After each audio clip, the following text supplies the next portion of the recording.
Hi, my name is John Yunker. 20 years ago, I had a lot more hair. I had also recently published a book called Beyond Borders, a book about web globalization, which at the time was still in its infancy. And I thought it would be worthwhile just to give you a look at what the internet looked like back then to those of us who used it. Many of you watching this may not have experienced this, but I did. So if you went online back in 2003, 2004, here's Toyota, toyota.com. Now, Toyota at the time was a multilingual brand and website, and in fact also supported Spanish for the U.S. If you can see the link here in the header, so that was very impressive. Also impressive, incidentally, is this tan Sienna. I went online when I saw this, and I thought, well, how is it doing today? These cars are still on the road, and they're still selling for between $5,000 and $8,000. I was shocked. So go Toyota, really standing the test of time. Much better than I have, I'll say. Amazon. Amazon was around, still getting started as a global company. I believe Amazon supported around 6 languages. I know right around this time they had just launched their first Canadian website in English and French. But this design, to those of us who were around back then and surfing the web back then, this was Amazon's very familiar design. IKEA was also a global company at the time, but they had not yet launched in the US. So this was still yet to come. But you can see how they had a global gateway on the left, and the company was rapidly expanding around the world. Yahoo was a truly powerful global brand at the time. Until Google really took over, Yahoo was where people went to search, to look for news, etc. And Yahoo supported a number of markets around the world and really was considered a leader at the time. And Apple. So 20 years ago, I had an iPod. I did not have the U2 edition, but I did have an iPod. And that marked Apple's re-emergence as a global company. And linguistically, this marked a turning point for the company as well. Now, at the time, a lot of companies were going global. And very quickly, as the internet was maturing and more people were connecting to the internet. But what was missing, I'd written this book, but what I felt was needed was some sort of tool or some sort of report to tell me who's doing the best job of going global from a website perspective. Because at the time, companies tended to copy one another. And it's great if you're copying a best practice, but what if you're not copying a best practice? What if you're copying something that you shouldn't be copying? This was happening. It happens even today. There needed to be something. And so I set out to create a benchmarking tool, and I called it the Web Globalization Report Card. And the goal of the report card was quite simply to identify and evangelize the best global websites and why they are the best global websites. I kept the methodology as simple as I could. I broke it into 4 categories: internationalization, localization, global navigation or global gateway, and then global reach, which is languages, which is really the only quantitative aspect of the report. And collectively, you could score up to 100 points. Very simple. These criteria holds even today, although the elements that add up to those 25 points in each category, it's gotten a lot harder, clearly, because back then to get a perfect score in languages was relatively easy. Now it's 50 languages to score that 25 points. And in 2003, I published the first report card. As you can see here in all its glory, it was clearly not professionally designed, but there it is. And Google emerged as the best global website. Google really was a revolutionary website from a globalization perspective. It supported 67 languages. At the time when most companies supported 10 or fewer, if that was revolutionary. It was mind-blowing. It was the most multilingual website on the planet, to my knowledge, at the time.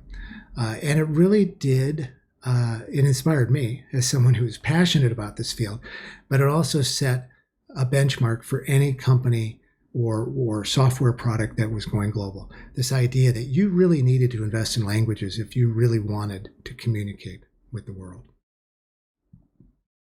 And that was one of the key takeaways. In fact, this is from a presentation that I'm going to do separate from this, which will be about lessons I've learned over the past 20 years. And this is one of the first most important lessons I learned very early on, is that the internet might connect devices around the world, but it's language that actually connects people.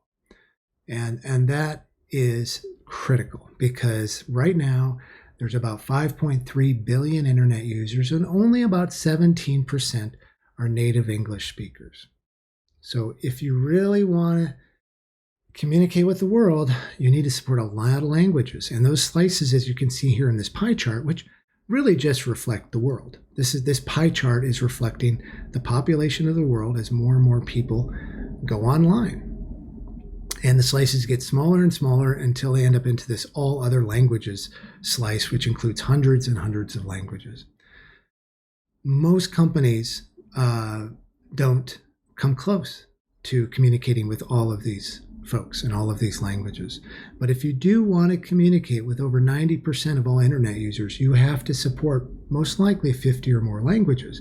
And that is why 50 is now the criteria for a perfect score in the report card.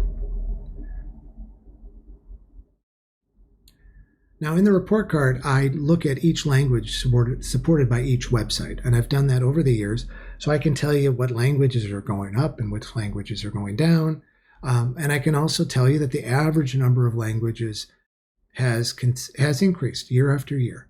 The rate of increase has slowed. Once companies get to around 30 or so languages, they tend to level off. I do believe that will change in the years ahead, but the point is, 30. If you support 30 or so languages, you're average. You've got an average global website, which is something to be proud of, because you're at least not at 12 or 15, but you still have a ways to go, most likely, if you really want to communicate with the world.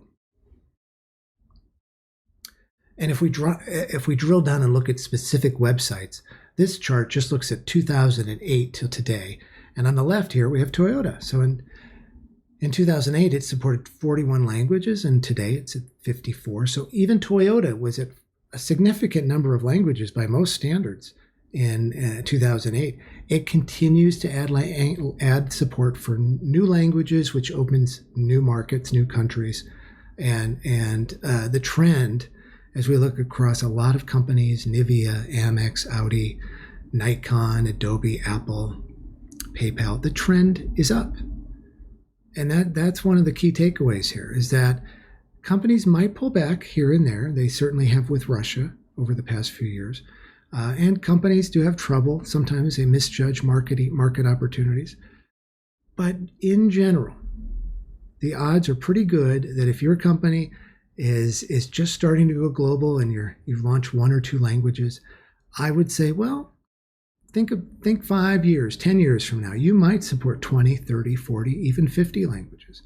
And that's why you have to think about other things beyond language. You have to think about scalability, architecture, your global gateway strategy.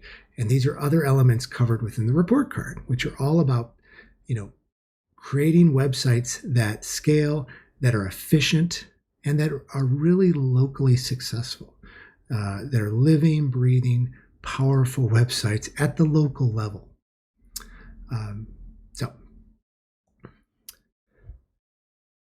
yes, there's a lot of language growth, but there's significant language gaps still. So this chart kind of summarizes what I want to do with this chart. Basically, is in the middle you have the global gateways, or the websites from the report card, which average around 34 languages.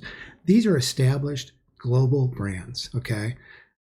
If you go to the left, the languages drop considerably because you're dealing with emerging companies and small businesses. They don't support many languages generally. And on the far right, we have Wikipedia. And I include Wikipedia here because it represents a benchmark, or it represents language demand. Because this 330 languages, 339 reflect content that's been created by users, not paid users, volunteers. And that is one indicator that I use to tell me that there's demand for significant number of languages around the world, and most companies are not meeting that demand. Now, we have Google Translate in the middle there at 134 languages, which is playing a role, and other translation tools are going to continue to play that role and will play a more and more significant role in the years ahead. But language gaps remain, which tells me that something that I have to remind myself every year, and I've had to do this for 20 years, whenever I think, gosh, this industry is mature now, I just have to tell myself, well, we're just getting started. Localization is truly a never-ending journey. And in many respects, most of us, even those of us who've been doing this for many years, we're just getting started. And with that, thanks for joining me. I'm presenting now the 2024 report card. And if you have questions, if you'd like to download a brochure, you can go to bytelevel.com and do that. Reach out if you have questions. And thank you for spending some time with me.